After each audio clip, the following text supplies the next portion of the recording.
Mga kapatid, ang ating 60th anniversary. 5, 4, 3, 2, 1! Happy New Year! Abangan po natin mamaya sa anong kaganapan sa bagong na taon na ito. Balikan natin 2024, ito nangyari naghahanda sa bagong taon ng Bilik sa Lobo at saka Prosperity Bowl. Ito nakita sa Facebook page pati sa YouTube channel na ito.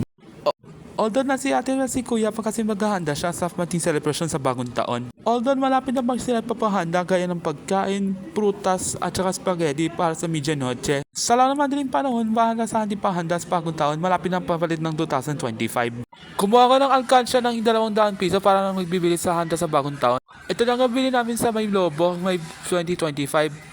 Pwede 22 inches or 16 inches higit. Baka sa kalit 80 pesos, nakasukli na daw ng 40 pesos nakabibili. Ito ay isang banner daw, 100 pesos eksakto sa may Rocam. Dati na nagbibili kasi noong 2023 pa sa may nagbili ng Rocam.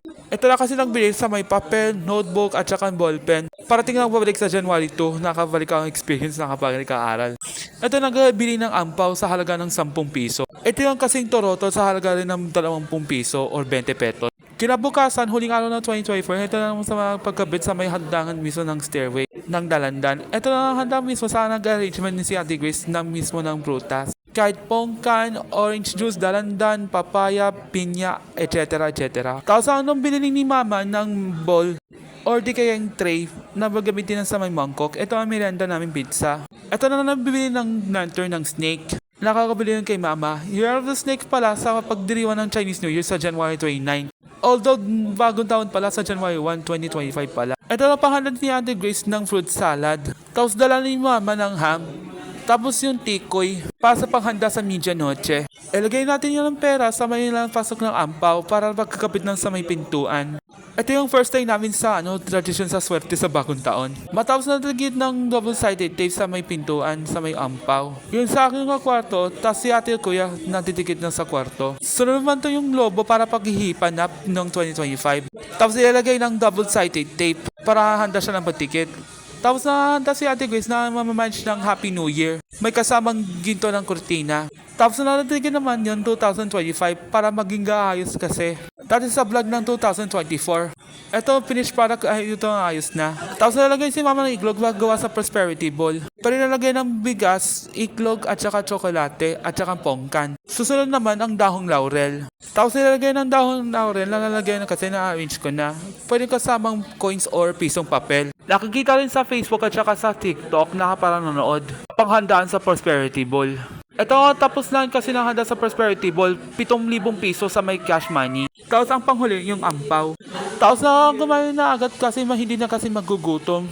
Tapos na base na ako, ito yung transition ng kulay brown na nakabili ko sa Baklaran. Ito yung color of the year. Alas na ako kapunta ng simbahan para sa magmisa sa bagong taon. Solemnity of Maramarugad. Dito sa may simbahan ng San Juan Pomuceno. Habang ako konting tao, malapit na may puno ng tao sa may simbahan. Ito yung logo review ng 60th anniversary ng aming parish.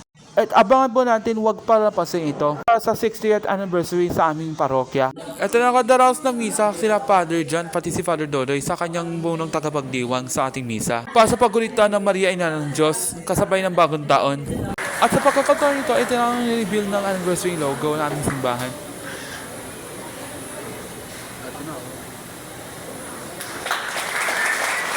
Mga kapatid, ang ating 60th anniversary logo.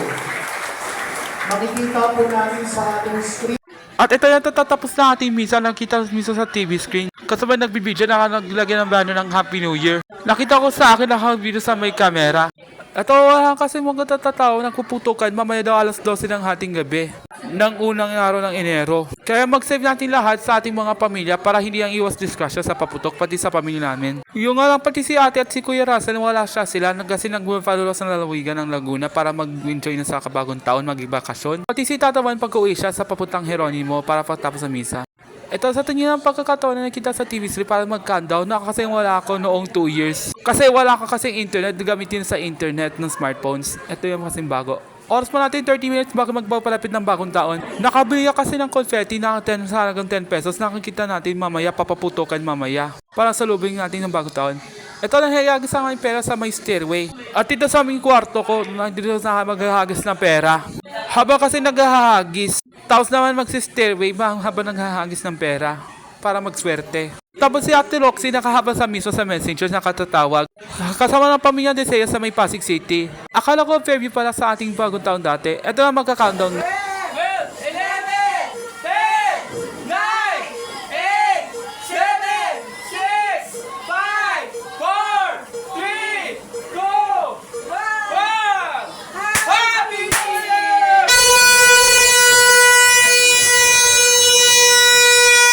Galap ng alas 12 ng hating gabi, Happy New Year na. Goodbye 2024 and welcoming to 2025. Matapos ng kayakap, nakita ko na labas papos ng hahagis ng pera. Happy New Year! 2025 na! Tapos si mama naghahano ng alog-alog ng pera ko. Tapos nalalabas ng kita namin ng fireworks.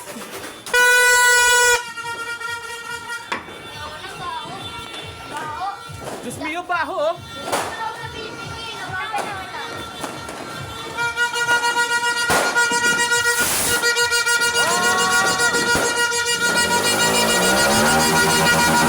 Ang dami kasi ng ingay, todo ang sakit sa tenga gaya ng pamputok, pati ang gorotos, pati ang guroro ng motor safety. Para ang maging experience sa ating bagong taon. Ito na lang kita sa fireworks display.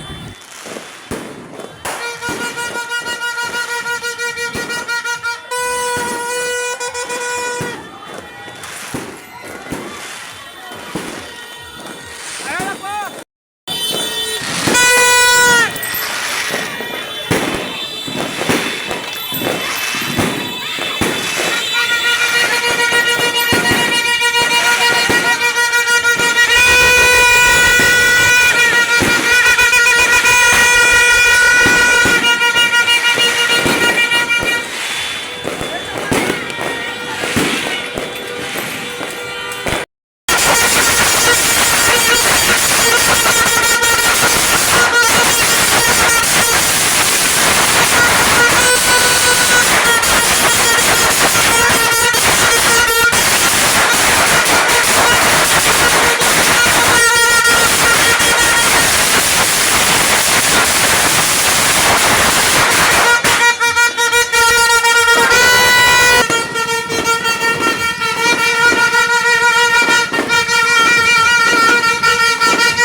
At pagkakatapos na ating mga fireworks display, tapos na kami ng spaghetti para sa medianoche. Kasama kami sa ating panibagong taon at panibagong pag-asa sa 2025. Maligayang bagong taon sa aming lahat. Please like and subscribe for more.